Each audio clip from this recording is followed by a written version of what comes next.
அனைத்து நேயர்களுக்கும் வணக்கமும் வாழ்த்துக்களும். உன்னதங்களிலே கடவுளுக்கு மாட்சியும் பூவுலகில் நன்மனத்தோருக்கு அமைதியையும் கொண்டு வரும் இறைமகன் பிறக்கப் போகும் பாலன் இயேசுவின் நாமத்தில் உங்கள் அனைவருக்கும் மீண்டும் வாழ்த்துக்களும் ஜெபங்களும்.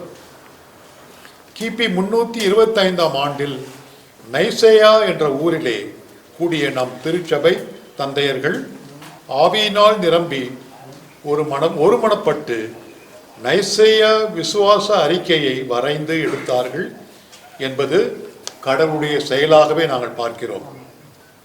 ஒரு மனம் மாறிய புறையினத்த அரசன் கான்ஸ்டன்டைன் அவர்களை கொண்டு முதல் கிறிஸ்துவ ஒன்றிப்பு திருச்சங்கம் கூடியது என்றால் கடவுளின் மாபெரும் ஒன்றிப்பு திட்டத்தில் இன்றைய நாட்களில் நாமும் அமைதியின் ஒன்றிப்பின் கருவிகளாக செயல்பட அழைப்பு பெற்றிருப்பது நாம் பெற்ற பெரும் கொடை. எனவே வாய்ப்புள்ள அனைத்து திருச்சபைகளும் திருச்சபை தலைவர்களும் இம்மாதம் 29ஆம் தேதி திங்கட்கிழமை மாலை 9 மணி அளவில் காலை 9 மணி அளவில் செயின்ட் தாமஸ் மவுண்டில் கூடுவோம்.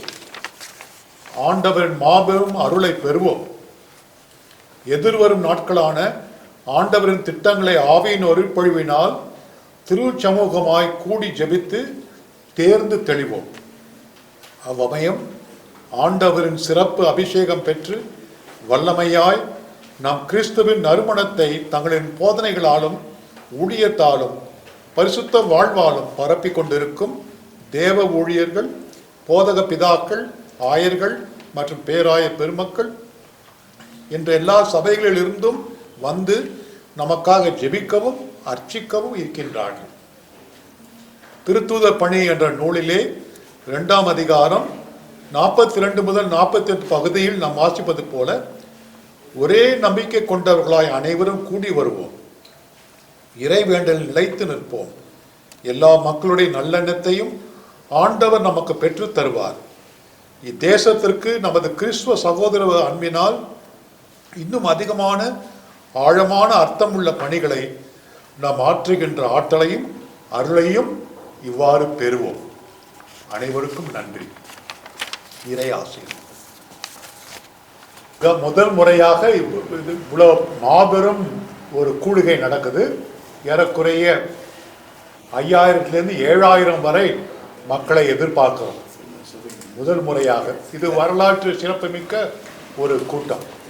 எல்லா சபைகளும் சேர்ந்து எல்லா கிறிஸ்துவ சபைகளிலும் சென்னை மற்றும் தமிழ்நாட்டில் வாழ்கின்ற எல்லா சபைகளும் முதல் முறையாக இவ்வாறு ஒன்று கூடுவது இதுவே முதல் முறை. ஒரு நாள் முழுவதும். இதற்கு முன் மதமாற்ற தடை சட்டம் நடந்தது. அப்போது மாண்புமிக்க ஜெயலலிதா முதல்வராக இருந்தபோது அப்போது சபைகளாம் ஒன்று கூடினோம். அதற்கு பிறகு இப்போதுதான் முதல் முறையாக எல்லா சபைகளும் சேர்ந்து பெரிய அளவில் கூடுகின்றோம். இப்போ கூடுறதுக்கு அவசியம் என்ன சார்? அதான் ஏற்கனவே நான் வாசித்த அறிக்கையில் நைசேயா திருச்சங்கத்துடைய 1700வது ஆண்டு விழா கொண்டாடும். அது மட்டுமல்ல, வருகின்ற 2033ஆம் ஆண்டு இயேசு கிறிஸ்து இம்மண்ணில் பிறந்து இம்மண்ணில் மரித்து உயிர் தெழுந்து 2000 ஆண்டுகளை நிறைவு செய்வோம். அதற்கு ஒரு முன் தயாரிப்பாக இந்த கூடுகை இருக்கும்.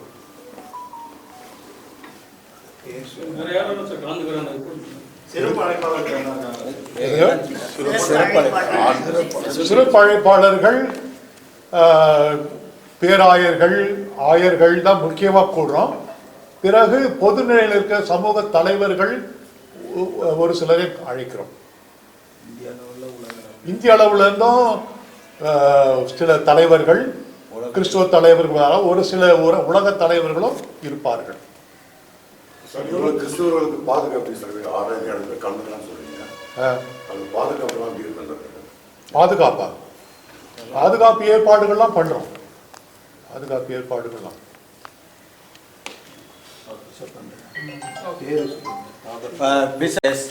தர்மபுரி டயசிஸ் இந்த பணிக்கான இந்த பணிக்குழு கிறிஸ்துவ ஒன்றிய பணிக்குழுவுடைய தமிழக ஆயர் பேரவை உடைய தலைவராக இருக்கிற இந்த பணிக்குழுவுக்கு இந்த உச்சி மாநாடு பேரு தாபோர். தாபோர் உச்சி மாநாடு. தாபோர் என்றால் நாம் நற்செய்தியில் படிக்கிறோம், இயேசு கிறிஸ்து அங்கே தோற்றம் மாறினார் தாபோர் மலையில். ஆகவே இது ஒரு புது உத்வேகத்தை எங்கள் அனைவருக்கும் கொடுக்கும் என்று தாபோர் உச்சி மாநாடு 2025 என்று இதுக்கு தலைப்பு கொடுத்திருக்கிறோம். சார், தமிழ்நாட்டில் மதம் சார்ந்த பிரச்சனைகள் நடக்குது. கூட திருப்பரங்குன்ற இஷ்யூ போயிட்டு இருக்கு. அதை பற்றி என்ன சார்? அதை பற்றிலாம் நாங்கள் பேசுகிறதா இல்லை. அது நேரடியாக நாங்கள் அதை பற்றி ஜெபம், கிறிஸ்துவ விசுவாசத்தை எப்படி ஆழப்படுத்துவது, நமது ஒன்றிப்பை இன்னும் கொஞ்சம் எப்படி நம்ம உறுதிப்படுத்துவது, அதுதான் குறிப்பாக நான் பேசுகிறேன். பிற மதங்களுக்கு தமிழ்நாட்டில் எதிர்காலத்தில் அச்சுறுத்தல் வருமா அப்படின்னு நாங்கள் ஒன்றும் எதிர்பார்க்கல. ஏன்னா நாங்கள் மற்ற மதங்களை எதிர்த்து பேச போவதில்லை. நாங்கள் எங்களுடைய முக்கியமான நோக்கம் எல்லா சபைகளும் ஒன்றிணும். மற்ற மதங்களை நாங்கள் மதிக்கிறோம், மற்ற மதங்களை மதிக்கிறோம், அவர்களோடு நல்லுறவு கொண்டு வாழ விரும்புகிறோம். ஆகவே மற்ற மதங்களை புண்படுத்துகிற விதத்திலே கண்டிப்பாக நாங்கள் பேச மாட்டோம். சபைகளும் ஒத்துழைப்பு நிறைய சேர்ந்து வருவாங்க சார். தென்னிந்திய திருச்சபையினுடைய பேராயருடைய செக்ரட்டரி பாஸ்டர் அகஸ்டின் பிரேம்ராஜ் அவர்கள் இங்கே வந்திருக்கின்றார்கள். ஆங்கிலிக்கன் சர்ச்சினுடைய பிஷப் ஆயர் அவர்கள் சந்திரசேகர் அவர்கள், டாக்டர் சந்திரசேகர் அவர்கள் வந்திருக்கின்றார்கள். டிஎல்சியினுடைய பாஸ்டர் பிஷப்புடைய பிரதிநிதி டாக்டர் ஜேக்கப் சுந்தர் சிங், அவரை பாஸ்டர் கல்யாணகுமார், டாக்டர் மோகன் சி லாசனுடைய ஏஜி சபைக்கும் ரெப்ரசன்டேட்டிவ் அவர் வந்திருக்கிறாங்க. இது எஸ்பிசியினுடைய பெந்தகோஸ் திருச்சபையினுடைய தலைவர், செனட்டினுடைய தலைவராக பிஷப் எடிசன் அவர்கள் வந்திருக்கின்றார்கள். எல்லா திருச்சபையினுடைய தலைவர்களும் ஆயர்களும் இங்கே கூடியிருக்கின்றார்கள்.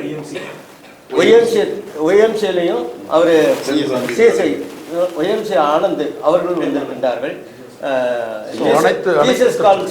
அவர் டாக்டர் பால் தினகரன் ஐயா அவர்களும் அவர்களுடன் சேர்ந்து பயணிக்கின்ற எல்லா சகோதரர்களும் அருள் சகோதரர்களும் அருள் சகோதரிகளும் இங்கே பயணிக்கிறார்கள். எல்லோரும் சேர்ந்துதான் இந்த விசுவாச அறிக்கையை இன்று தெளிவுபடுத்தியிருப்பார்கள். சுப்ரீம் கோர்ட் லாயர் ஜெயக்குமார் ஐஎன்ஏன்னு சொல்லுவாங்க, இந்தியன் நேஷனல் அப்போஸ்தலிக் டயசிஸினுடைய பிஷப் ஜெயக்குமார் அவர்கள் வந்திருக்கின்றார்கள். மொத்தம் 15 திருச்சபைகளுடைய தலைவர்கள் எல்லோரும் ஒன்று சேர்ந்திருக்கிறார்கள். இதற்கு எல்லாத்துக்கும் காரணம் பிஷப் லாரன்ஸ் பயசனுடைய துணையாக அருட்தந்தை பெனடிக்ட் பர்னபாஸ் அவர்கள் மதுரை ஆர்ச் டயசிஸ் ஆஃப் மதுரையினுடைய செயலாளராகவும் கமிஷன் செயலாளராகவும் செயல்படுகிறார்கள்.